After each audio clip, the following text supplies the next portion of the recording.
Greetings, community. It's Kevin of Entropy and Comics, and I'm here to bring you another edition of Kevin's most anticipated reads tomorrow for New Comic Book Day, 6/14/2023. Hey, I appreciate you being here, and yeah, it's that time again, New Comic Book Day, and it comes rolling around, seeming like every week. And this is, by no exception, another week that it came again. Hey, no, seriously, we're starting to crawl up on a few more titles. As the weeks progress, I'm certain my lists are going to slowly progress by a title or two. So, I just ask that you kind of bear with me. But hey, this list isn't that long. And so, might as well just get right into it. Starting off with Marvel, we're going to talk about Amazing Spider Man issue number 27. This is the aftermath of what transpired in issue number 26. Not going to give any spoilers for those that may not have read it, even though it has been a month. 3 weeks? 2 weeks. 2 weeks. Um, you know, we jump right into a story where Peter basically doesn't get a breather. He is forced to deal with Doc Ock, who now has an upgrade, and we don't really even get to talk about basically what happened in issue 26. We just kind of get jumped right into issue 27. And I'm sure as things work out, because, we're getting what, 2 to 3 issues a month, depending on the month, we're going to end up finding by issue number 30 uh, how we're contending with all that and what's going to happen after this and what's transpiring with it.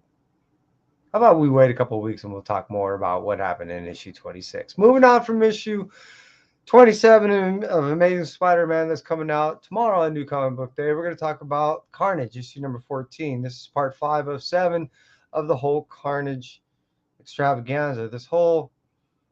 This Carnage Brains thing is just awesome. It's tying in 3 titles.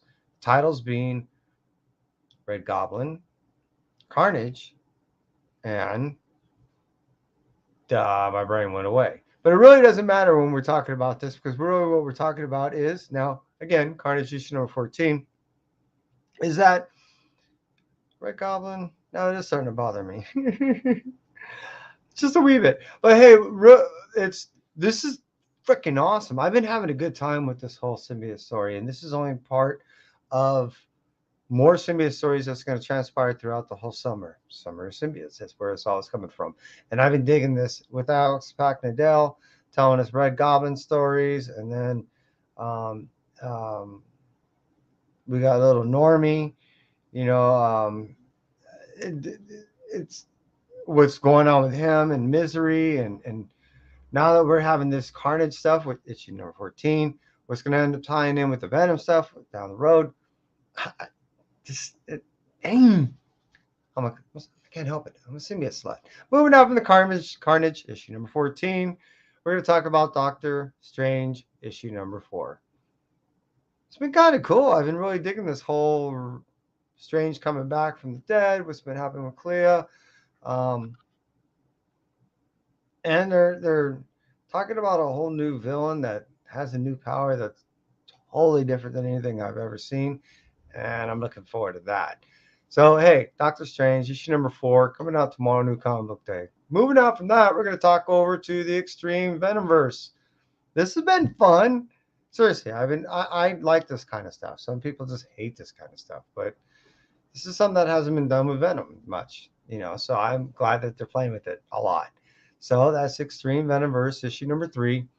And what we're getting is a story that I've been waiting for, which is a Clay McLeod Chapman story.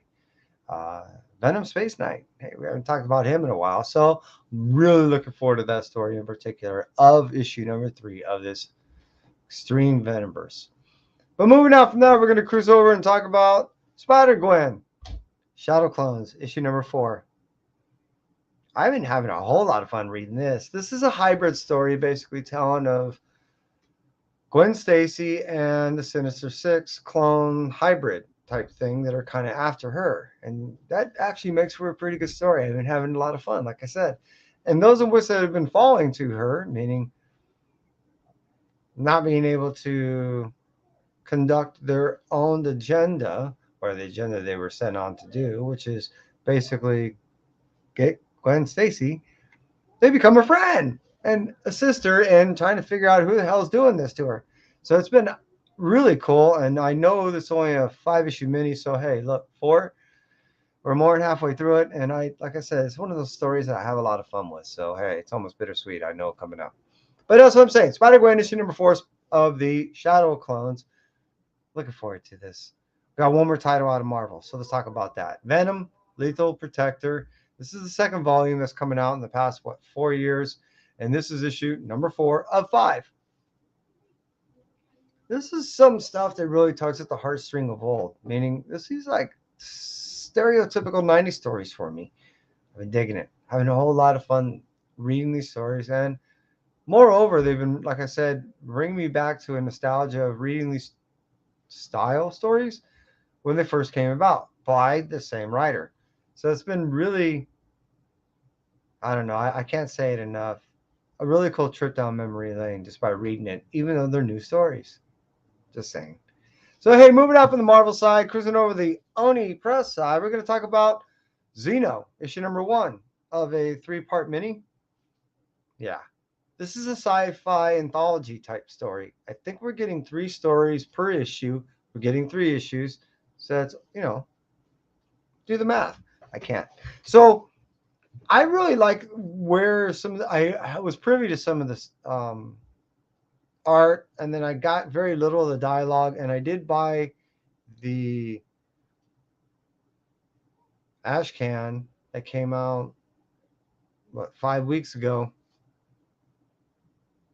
So I did get a little tidbit of what is going on. At the same point, I purposely left myself enough to be not understanding, being vague, to both you and myself.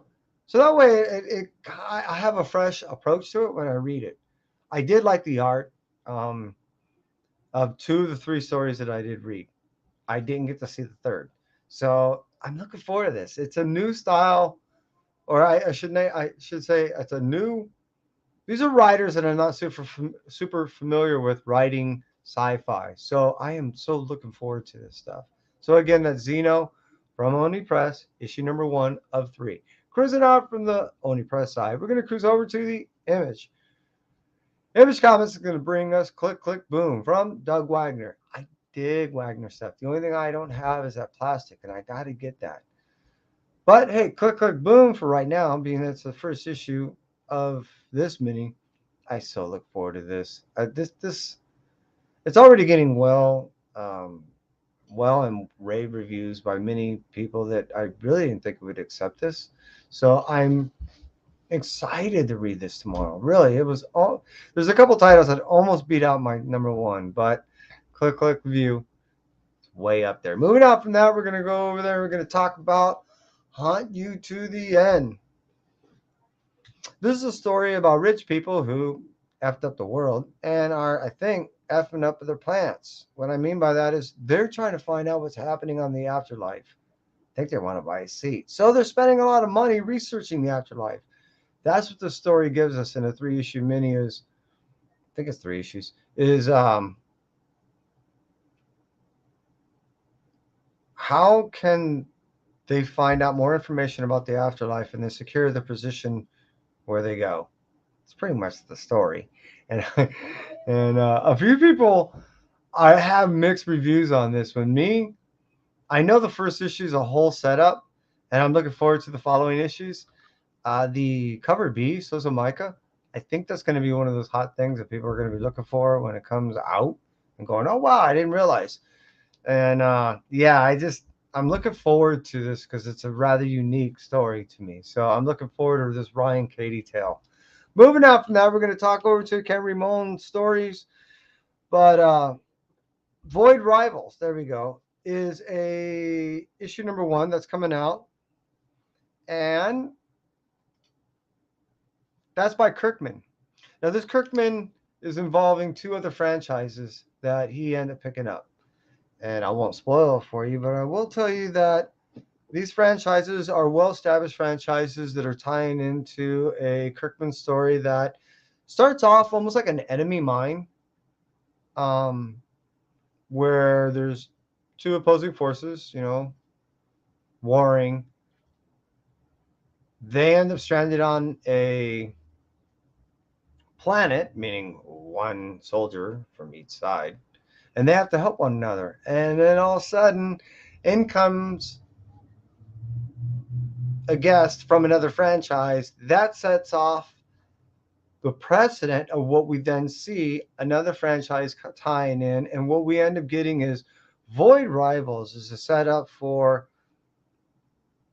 two separate franchises to be tied in together and coming out with a whole new universe, which I'm totally looking forward. This Void Rivals almost got my Blue Light Special.